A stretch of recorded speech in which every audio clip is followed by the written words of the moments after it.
As you can see, I jumped a little bit ahead here. I have our stove bolt setting between the frame rails of our 50 truck. Now, it is only temped in, meaning I have it bolted down, but I'm actually going to use the truck as the test stand.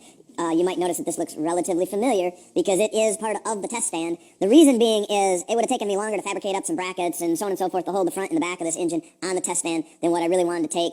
Unfortunately, I don't have our body completed as far as the floor plan, so it's going to have to come back out. But we're going to get this fired up now and get the cam, everything broke in. I have water run to it. I have some hoses hooked up so I can actually cool it if I need to. I can kind of monitor that temperature. I like to do that on the break-in side of things. Gives me that little bit of extra control.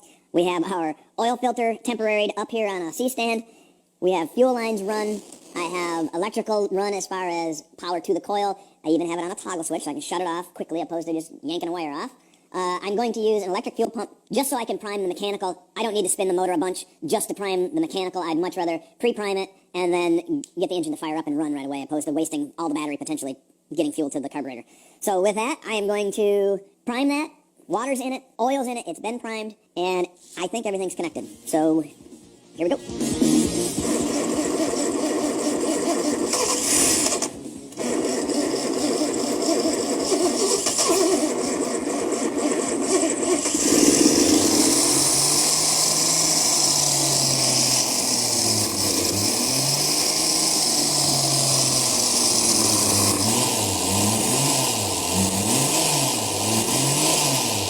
How about that? She purrs nice at 500 RPM. Beautiful.